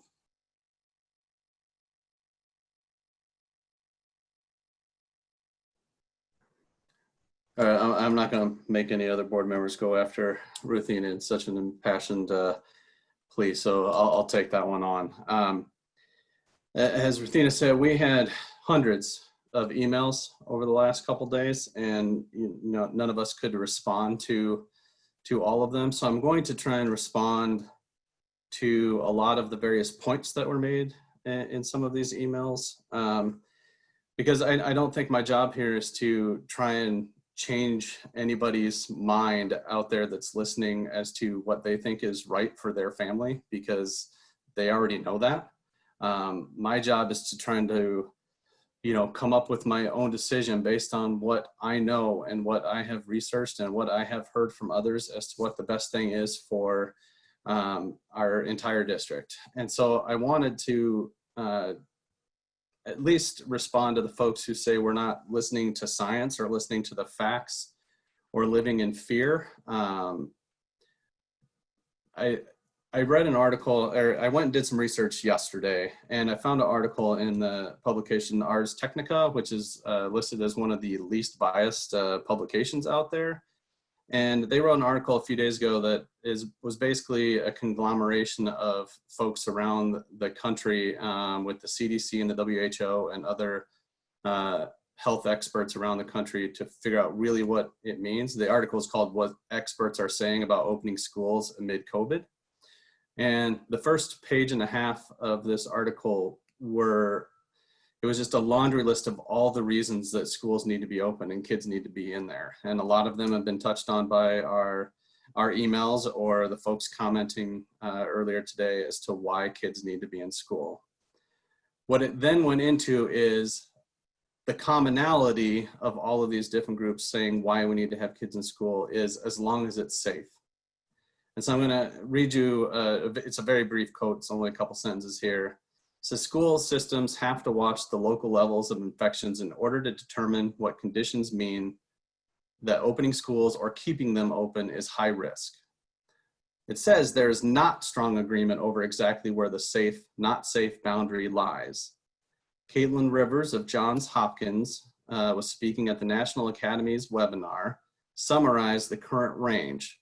For total infections, the most stringent advice is that schools reconsider opening if the local testing is finding 1 new case per every 100,000 citizens. That's very strict. Other groups are advising up to 25 cases per 100,000, and the majority of guidelines were somewhere around 10 cases per 100,000. If you go on to our state's official website, and people have mentioned that it's maybe underreported, but Monday through Thursday of this week, we were at 139, 150, 129, and 123 cases per 100,000. That is like 4 to 8 times the highest recommendation of when we should keep our schools closed. The article goes on to say that because of problems with testing, those numbers can be limited by a lack of tests. So it's controlled by looking at the positivity rate, which has been mentioned many times. And I think I, like everybody else, looked this morning and it was 21.1% for Johnson County.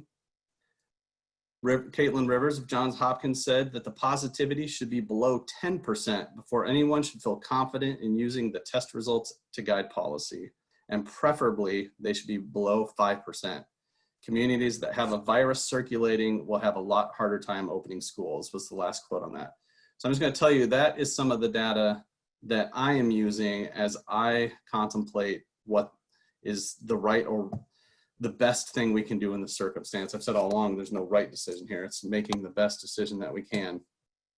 And to speak to the folks who say that it is limited to university students, I want to point out that the university itself has sent out information saying this virus is in our community and you all need to be careful. And I will remind you, the university is the largest employer in this county. There are a lot of people there, not just students. Just keep that in mind. It is not limited to 18 to 24-year-olds. I think it's the hospital faculty senate has a liaison that is reaching out to various elected groups And one of the things, I had a conversation with him, and one of the things he said is we need to remember that everything's lagged, right? So what we're seeing now is from a couple weeks ago. And within 3 to 4 weeks, it will be painfully apparent of what this is doing to our community, right? We will see huge numbers rising, not just in the 18 to 24-year-olds, but as it spreads throughout our community. And it will become obvious that we will need to shut down not just our schools, but many, many other things. The earlier that we take action on that, the more likely we are to actually save lives. I don't want to overstate it, but that is absolutely the truth. If we have created an environment where large groups of people are gathering, we will contribute to the problem.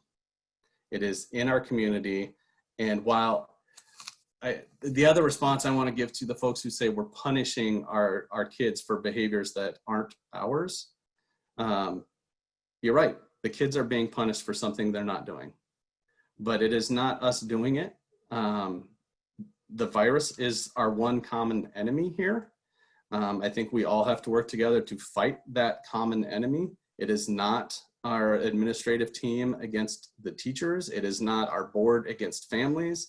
It is not North Liberty versus Iowa City. It is nothing like that. It is all of us fighting a common enemy, and we have to do what we can to stop that spread. So these are things that are coming into my head as we think about our future state. So some of the other questions that we've got, we've had some of our students, right? We've had seniors say, please don't take away my senior year. I don't want to take away your senior year, right? I have a senior. I saw what happened last year when we took away the end of the year to seniors, and it was brutal. I cried many times thinking about what those kids missed. All the folks that are advocating for extracurriculars, I'm not trying to take those away either. I'm trying to create an environment where you will be safe and healthy when you go back to school. So what I am asking you for is to not give up any of these things. I am asking for all of you to bear with us a little bit longer. We are in a position now that is just unfathomable how bad it is in our community. And if we give it a little more time, we will get to the point where we can go back to school and everything can start up, probably not the way it was, but better, right? And I think we just have to remember that we're not trying to cram this down everybody's throat for an entire school year, not even a trimester. You know, when you signed up for the standard enrollment, we were trying to be pretty clear that this was going to be a movement between different phases, whether it was hybrid or all online, or eventually what we want is all in school. And so that's what I want you all to remember, is that we have to all work together to get to that point. When I hear things like 70% of the families want to send their kids back to school, that is an untrue statement. It is 100% want to send their kids back to school. But now is not the right time. We have heard from so many people saying that this is going to be such a hardship for folks, and it absolutely will be. But if we can hold on a short amount of time and really make things better in our community, it can be a short amount of time. My concern, like Ruthina, is that it won't just be 2 weeks, because we're not doing all the things as a community we should be doing. I took a walk around the block last night in my own neighborhood, and there was, I don't know, 15 to 20 teenagers hanging out in a front yard. Nobody was wearing masks. They were all within a foot of each other. That's the kind of behavior that is going to create issues for us as a school district. So I'm asking folks out there to do what you can. We are doing what we can by giving us the time to, make things better in our community, but it's going to take everybody to do that, or it will be longer than just the 2 weeks that we currently have an approval for.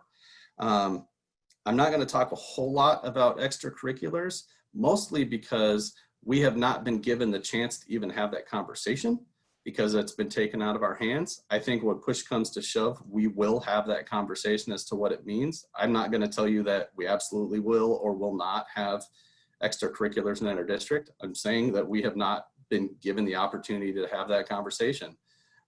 Right now, I'm concerned with what it looks like when we send students and teachers and nutrition services and bus drivers and everyone else back into their jobs. And I think we need to give it a little more time. And that's when I'm asking you to bear with us for a little bit longer.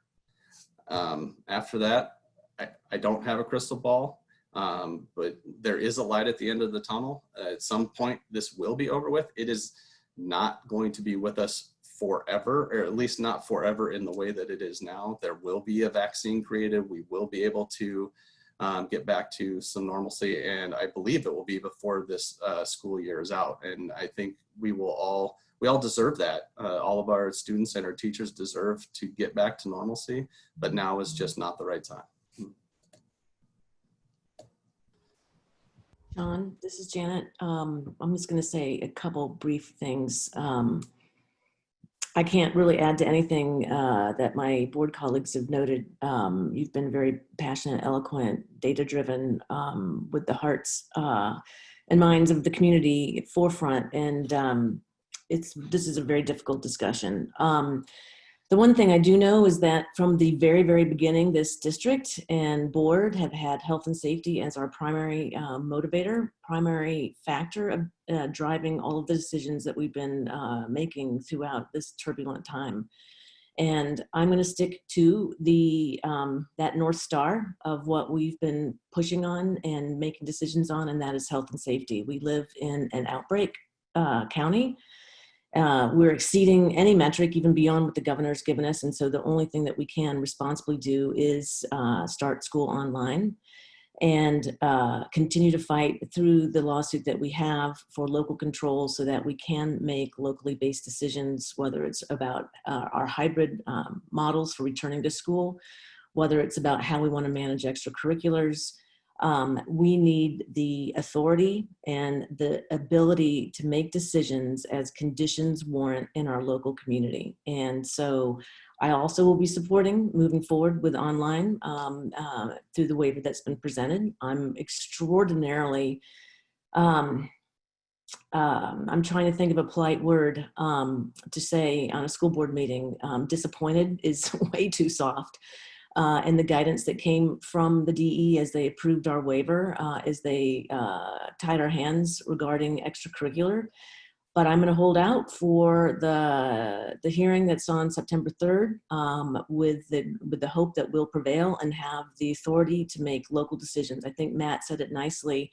Even when we decide to go back, it would be really, really, really helpful for us to have more flexibility as a school board and district administration to make different choices for how we go back to learn and how we provide learning opportunities for students. And so I think maybe I'll just stop with that. The passion, this is hard. I appreciate so much the emails that we were getting every day, the people stopping and in the neighborhood and asking, you know, how's it going, the support, but also the engagement of the community. I know how hard this is.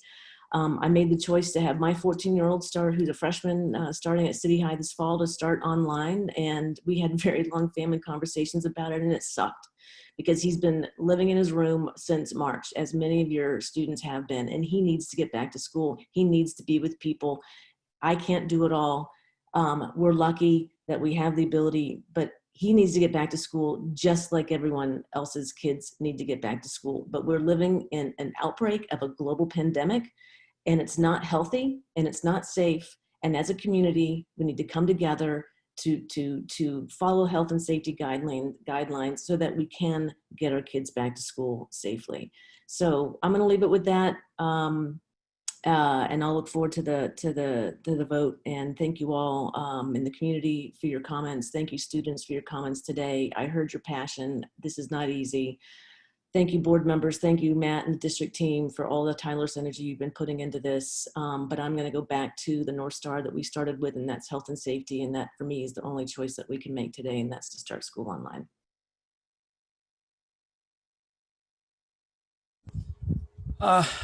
I'll jump in here. You know, I also want to say I read, you know, all the emails that we've gotten. And And one message I got, a former neighbor of mine is a referee, and he reffed the City High game last night. And he said, you know, he was skeptical that we could pull this off, but he was very impressed by the way the team carried themselves and with the coaches.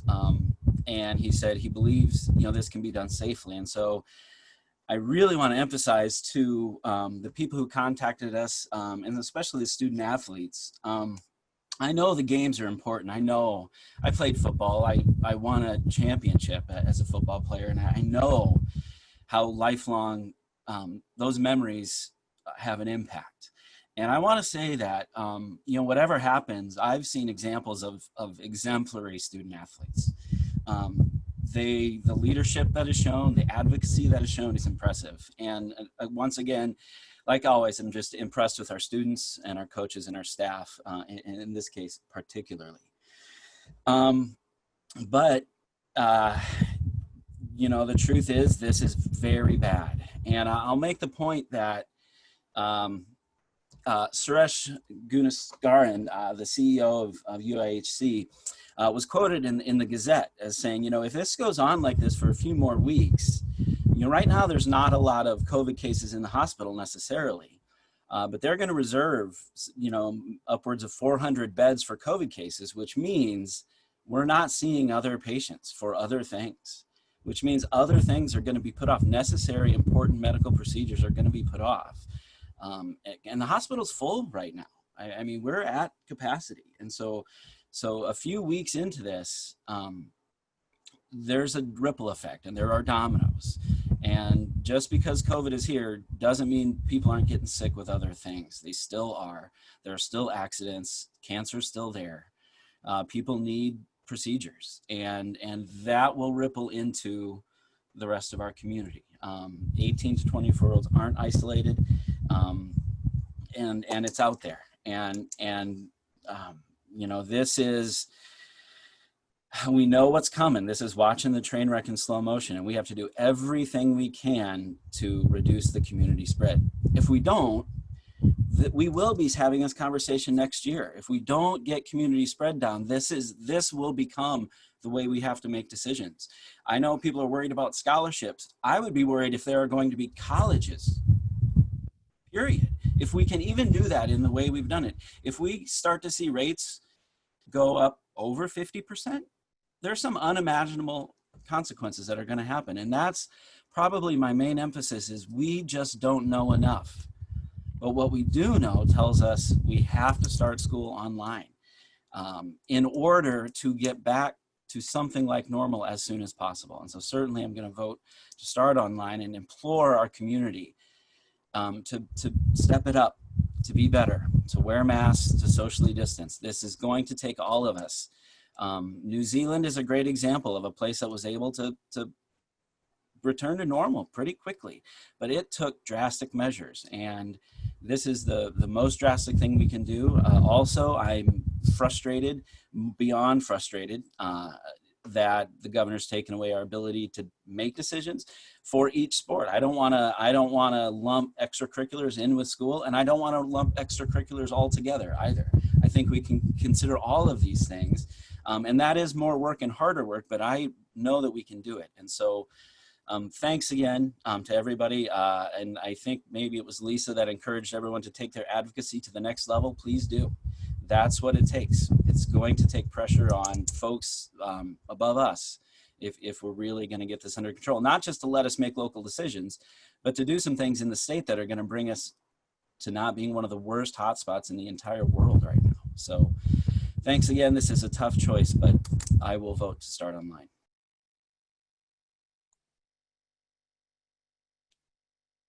So Sean, if you don't mind, I'll just add to my earlier comments here. I really appreciate what everyone has said, every board member has said, what Matt has said, your guidance and your work is important to me. I would like to say that Sean and Lisa, my thinking about this is very much in parallel with what you've expressed. And I appreciate your very articulate the description of where we probably are right now. I do want to make a couple of the observations. One, I very much agree with Rathina's statement that we need to really attend to special education as soon as possible. And I'm sure Matt will bring us, will work with us as we start that, as we do that over the next few meetings, maybe starting at the next meeting.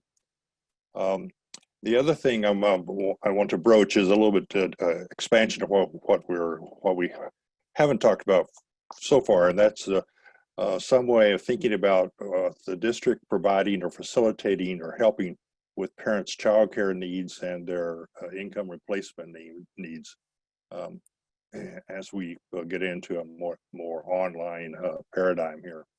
We haven't talked specifically about whether or not we have available to us or with other governmental entities in this county the ability to supplement parent family income in some way, or provide additional childcare opportunities for or options for people.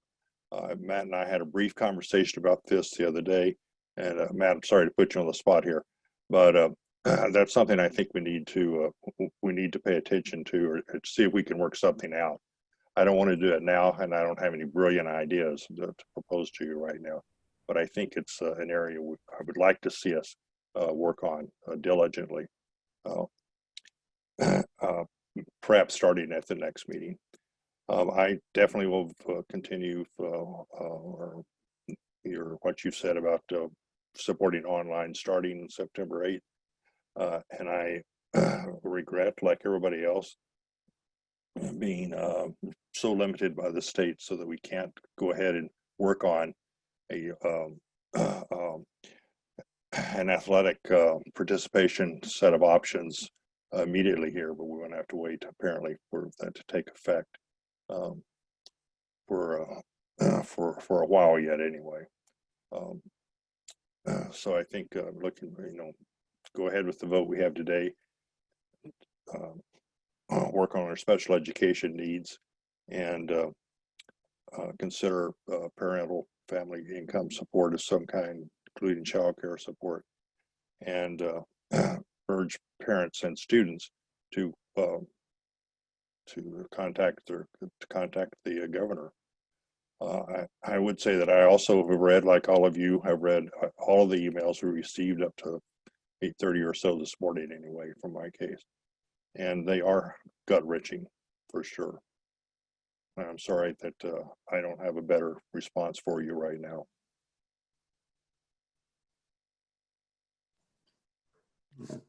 Thanks, Charlie, and everyone else. I don't know if anybody wants to make any other comments. I'm going to make one other one, and it's purely selfish because I have the floor here. On Tuesday night, when Paul was giving his resignation speech, I was running through my head my resignation speech, which I could tell you I've written hundreds of times, because virtually every day since I started this job, I've wondered why the hell I did it. And that's not hyperbole. It's a really crappy job that we do, even on the best of days. It's not a thankless job. We get thanks all the time, but we don't get thanks from everybody. And it's really hard when you get to decision times like this, when you can see the writing on the wall and you can kind of see what board members are thinking and where we're going to go in any particular decision.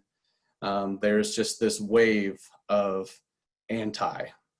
Whatever it is, there's anti, and it's out there, and it's tough. And I will tell you that the best board members I have seen are the ones that have the most empathy. But the ones that have the most empathy are also the ones that take this the hardest, because that's who they are. And every single person on here, I know there are plenty of people out there are going to disagree with everything we're doing. I have to tell you, everyone on here is trying to do what they feel is the right thing in their own heart for everybody in our district. I can't emphasize this enough. We are not trying to just play politics with the governor. We're not trying to pit different areas of the population against each other. We're not trying to take things away from anybody that we don't feel we have to do because of our current situation. It's the way life is right now. It will be better, and we will all be happier for it. I think it's been mentioned before, I think by a board member, but there's been a quote out there that by another superintendent in the district that had said, we will never know if we overreacted to the situation, but it will be painfully apparent if we underreacted. And so I know there's plenty of people out there who think we are overreacting today and everything we've done for the last few months, but I'm here to tell you, I would rather overreact and be completely wrong than the other way around.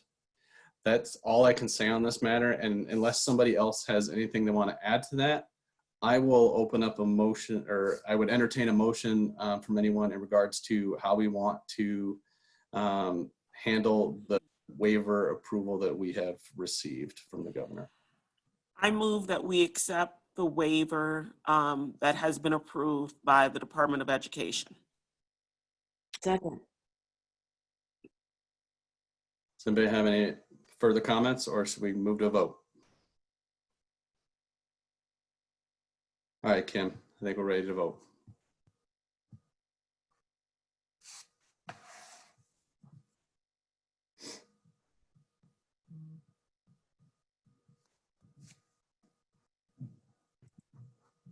Sorry, I forgot to unmute.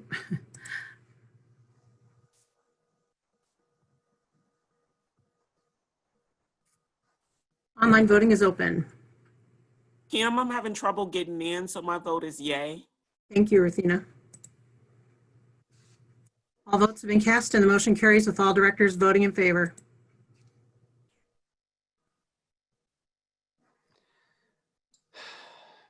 I'd like to say that makes me happy, but it doesn't. But thank you all for your hard work and dedication here. I just have one thing, Sean, I should have probably asked earlier. Matt, how soon will the communication go out to families who weren't able to join us this morning that we will start September 8th online? We'll push it out right away this afternoon. So we'll have a communication that'll go out today.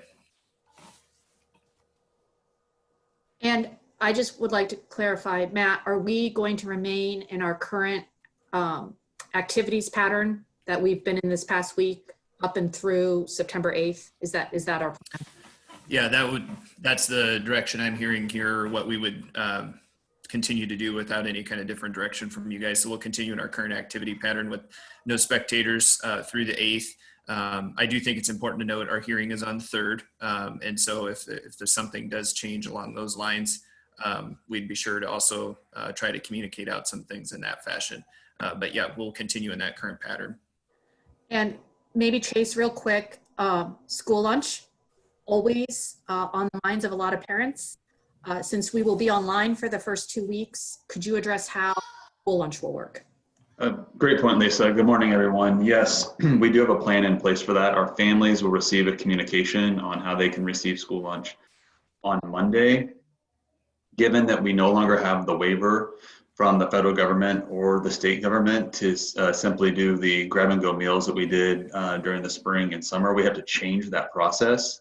But every family will get an email that has a form that allows them to sign up for meals, and they'll have to do it once, and that'll stay good throughout the trimester. So we'll probably revisit it as we potentially shift models, but more detail to families will come out on Monday, and we are going to have options to provide lunch for all students in this model.